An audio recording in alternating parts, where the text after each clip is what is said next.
گفتاری ادبی از سلسله خوانشی بدیعی از روی پوستی داریوش رحیمزاده عشق ناتمام.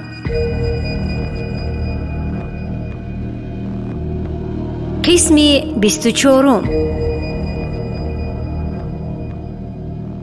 فرار از جهنم.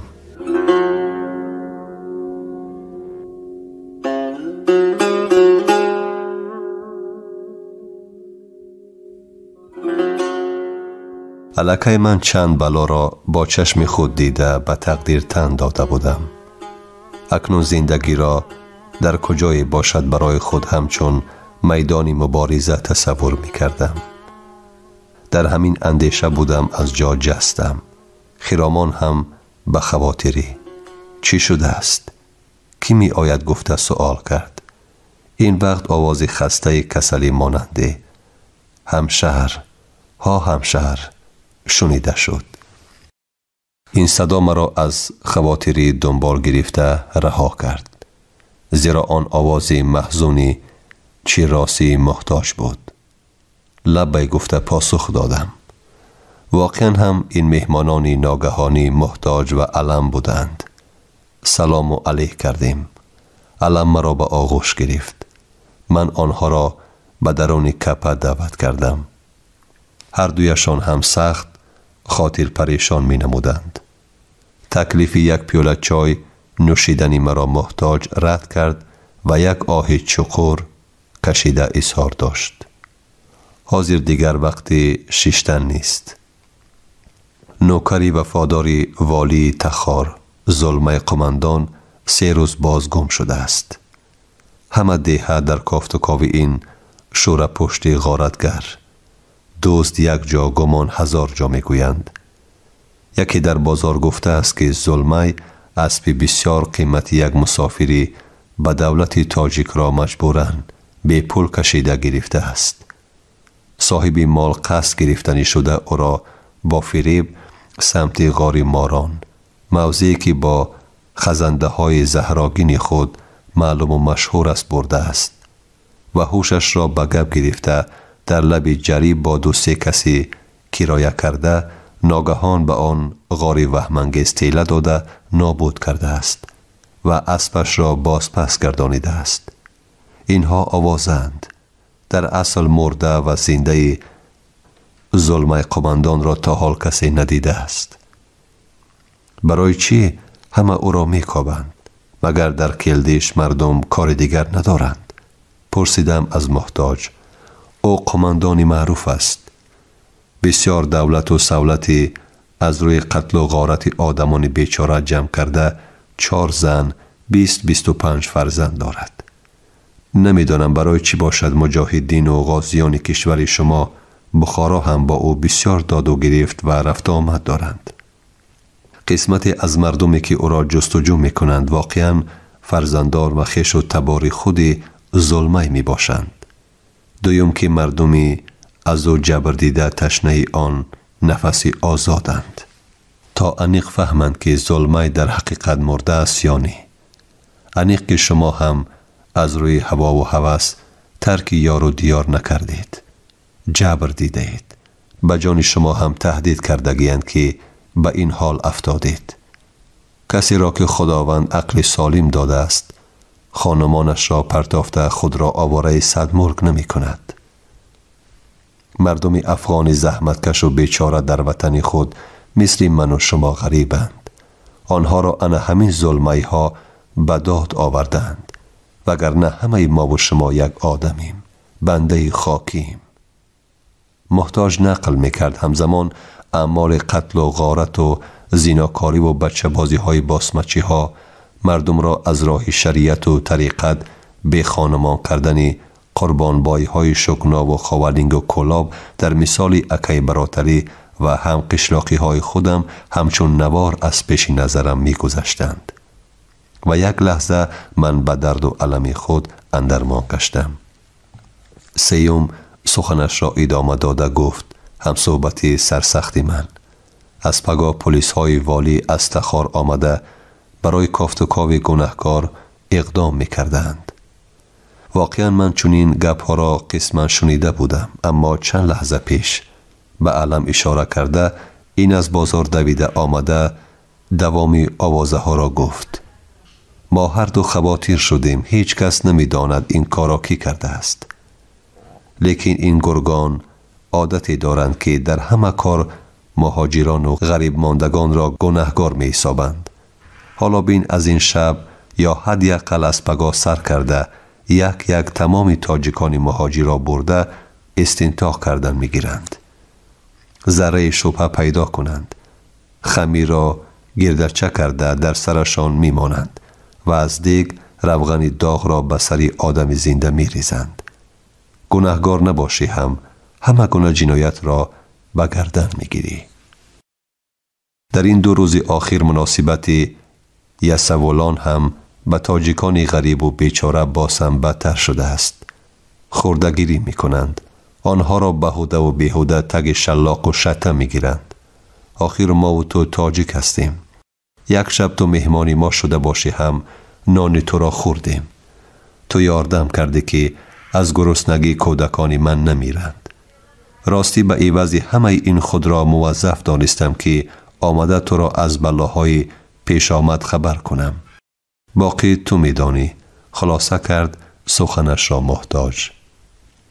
اکا تو چی مصلحت میدهی؟ پرسیدم از او.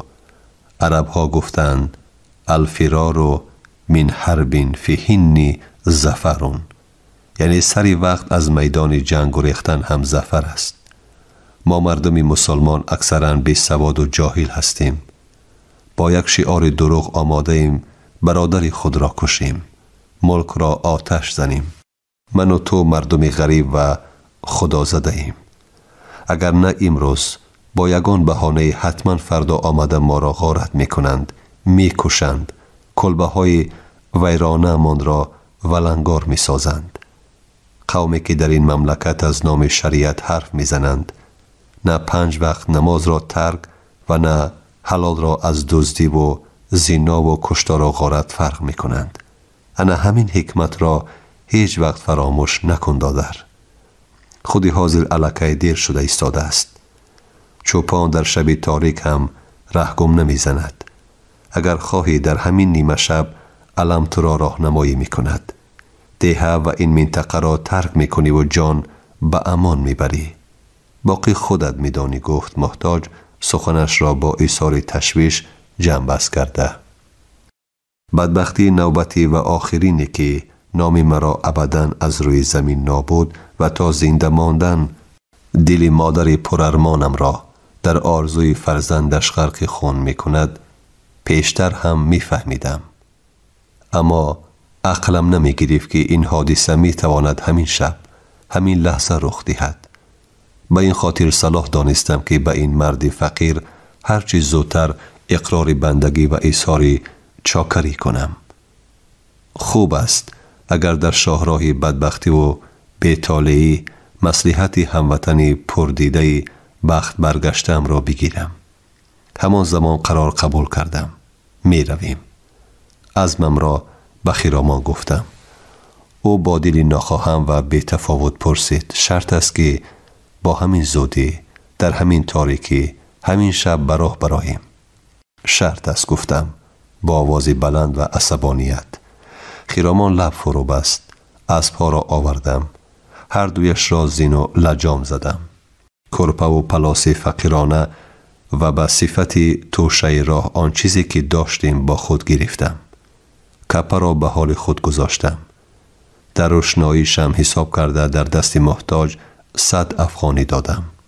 تأکید کردم که 28 را به علم دهد.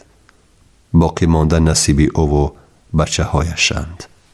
ناعیان از کنج کپه قسمتی زرهای پنهان کردم را گرفته در ساق موزم از درون بستم.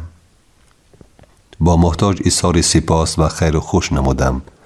خودم در سمند و علم را تا دوراهگی در سر اسب دویم و خرامان را در پس زین او شیناندم. هنگام ویدا محتاج گفت دادر امشب و پگاه روز در یگان منزل نیستید. به قفا نگاه نکرده اسب را تا می توانید قمچین زنید. چقدر که از دهه کلدیش و بعد از همین سرزمینی نحس دور شدید، همان قدر از بدبختی و خطر و ناامیدی فاصله میگیرید. دیگر هرگز به چنین اشتباهی که اولاد من کردند و تو کردی راه ندهید. به کسی دیگری که بدی کردن نخواهی همین حقیقت را رسان. باقی دیدارها به قیامت. ما به راه برآمدیم تا محله مسکین آباد که قسمت شمالی قریه کلدیش به حساب می رود رسیدیم. آن طرف راه را یافتن آسان بود. از طرف چپ دریای پنج و از طرف راست فقط کوه‌ها و تل و تپه ها نمودار بودند که ما با همین راه آمادگی بودیم. بعداً هنگامی از دهه برآمدن چنین به نظر می رسید که سمند خطر را از ما بیشتر احساس می کند و جانور به وطن نه کمتر از من پزمان شده است و نشان می دهد که به راه بلد هم آنقدر نیاز ندارد. در دو راهگی اسب را داشتم. با علم خیر و معذور کردم. هنگامی ویدا علم گریه کرده: اکا جان، نمی شود که مرا هم با خود بگیرید. یک آهی سرد کشیده به بچه بدبخت گفتم: دادرم، تقدیری واخوری و آشنایی و ساعت ویدا و جدایی من و تو عجیب بوده است. از آن سن من نمی دانستم که تو مرا کجا پیش کی می بری. از این سم من می دانم که کجا می روم، اما نمی دانم چی مرا انتظار است. آینده من چی می شود؟ از برف گریخته در باران زدم. در جستجوی بخت آمده بودم. هم اکنون بی بخت، همه امیدم را در این نحس منزل گرانده باز می گردم. توکل تو هم به خدا، از من هم علم. نمی دانم راه بلد کوچک من از این گفته هایم چیزی فهمید یا نه. من با او مثل آدمی کلان برادروار خیر و خوش کردم. احساس نمودم که علم خود به خود به آواز گریه می کند. به اسب سوار شدنی بودم که خرامان: ساربان، مرا با خودت بگیر. در تاریکی شب در بالای این اسب تنها می ترسم گفت. برگشتم. به یگان حرف نوگی بند اسب خرامان را گرفته به قاش زینی سمند برای کتل کردن بستم. به اسب خود سوار شده گفتم: شنیدی که ما باید نایستاده و هرچی زودتر این منطقه، عموما این سرزمین را ترک کنیم. دو کسه وزنین می شود. اسب را مانده می کند. بعد تو دیدی که 4 روز سمند را نه تنها ایم و خاشاک بلکه آب هم ندادند. جانوری وفادار طویله را کنده پیش صاحبش آمده است. خرامان از آهنگ ادعا آمیز من باطینم را فهمیده باشد که دیگر آواز نبرآورد. دم فرو بست. تمام شب خاموشانه راه پیمودیم. من بی نهایت خسته شده بودم. سمند هش هش کرده به پیش می رفت. به این جانور مشکل افتاده بود. اسب خرامان تنبلی می کرد. خود را قفا کشیدنی می شد. سمند وظیفه خود را می دانست. آن را منصفانه اجرا می کرد. دیگر این که ما به آهستگی هم باشد مقابل حرکت آب، یعنی به سمت فراز می رفتیم. دست به گردن سمند بردم.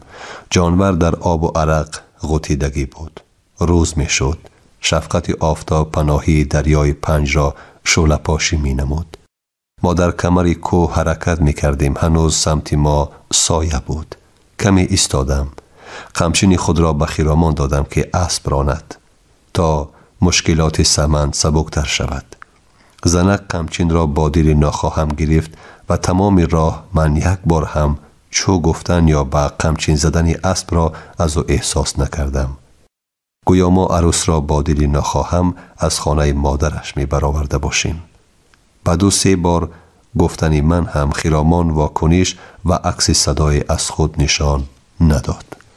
ما به همان سنگ کلان و توت 100 ساله پرآرمان، آب چشمه خروشان که زیر سنگ‌های ناشکر اندرمان و پس نابود می‌گردید رسیدیم. بالاتر به سمت مزار خواجه دین پناه تخمین نیم فرسخ رفته از راه برآمده دم گرفتیم. زیرا نه ما و نه اسب‌ها دیگر قوت ادامه سفر را نداشتیم. اسب‌ها را از راه پناه برده زین و افزارشان را فراوردم که دم بگیرند، آسایش یابند، قوه خود را برقرار کنند. از خرجین ها 4-5 مشت جو گرفته به اسبها تقسیم کردم. از آب چشمه جویچه کشیده آورده چقریچه کنده آن را پرآب نمودم که جانورها به سیری آب نوشند. خرامان به همه عمل من بی تفاوت نگاه میکرد. چیزی نمی گفت. دسترخوان تنو کرده او را برای خوردن آب و نان دعوت کردم. حالا اشتها ندارم. وقتی خواستم بعد گفته از من دورتر رفته نشست و منهش را با 2 دستش در تکیه گرفته کدام خیال یا جزئیات روزگاری از سرش گذشته را به یاد می آورد.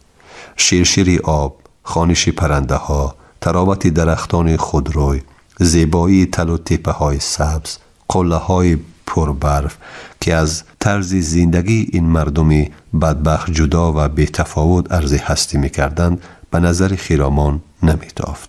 او آنها را نمی دید. من خیلی خسته شده بودم. قریب 1 نان را در آب تر کرده خوردم. در همان سری دسترخوان خوابم برده است. شاید 1 ساعت زیادتر. ناگه با ترس از خواب بیدار شدم که در بالای سرم خرامان راست ایستاده به من نگاه می کند. وقتی چشم کشادم نگاه های ما با هم برخوردند. من کمی تعجب کردم. او مثل موجوداتی بود که دم می پایست، گویا می خواست دشمن خود را در خواب پیدا کند. در دست کارد پنهان دارد تا از او قصد خونین خود را بگیرد. من به اختیار و با خواطری واقعی اسبها کجااند؟ گفته پرسیدم. اسبها را هیچ بلا نمی زند. هو انا غمی درونشان را خورده ایستادند. لیکن تو نامرد بوده ای. برای چی ظلمه بنده خدا را کشتی؟ اکنون از اینجا می گریزی. اما فردا در روز قیامت در پیش خدای عزوجل در آن روز محشر چی جواب می دهی؟ کنی در کجا چریده ایستادند؟ گفته راست از جا خیستم. من عادتی بستن اسب را نداشتم. رموز سمن را می دانستم، اما اسب بیگانه در این موضع ناشناس مبادا مثل سمند یادی صاحبی پیشینه‌اش کرده گشته سمت کلدیش نتازد که عجب ناآمده کار می شود.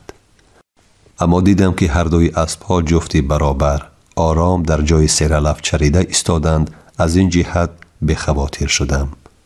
از دیگر طرف تیز به خود آمدم و اکنون به فهم سؤال خرامان وارد گشتم. جانم برآمد. خون در سرم زد. اما لب خود را سخت گزیده دمی ایستادم. سر بلند کردم. نیم گشته روبروی او ایستادم.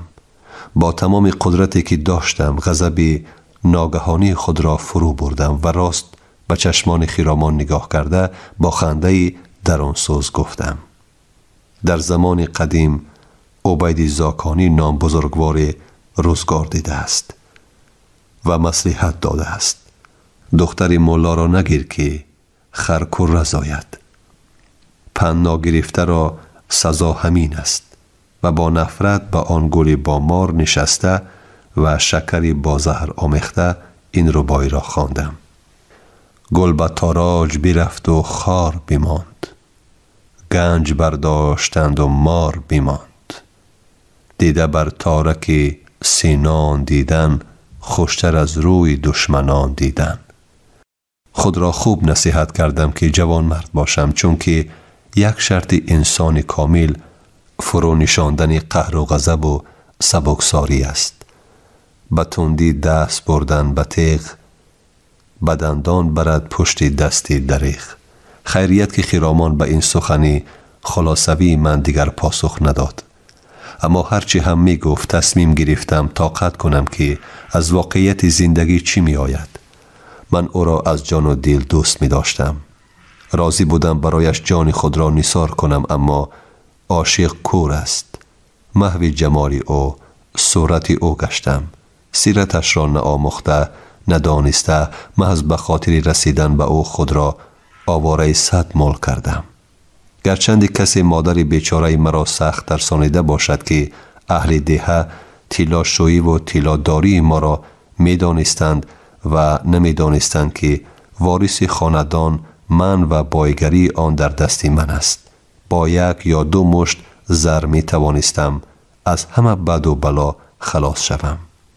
اما کافتوکاوی باسمچی ها خیرامان را یک بهانه بود که این فقیر برای به وصال رسیدن به خیرامان راضی شدم جلای وطن کنم.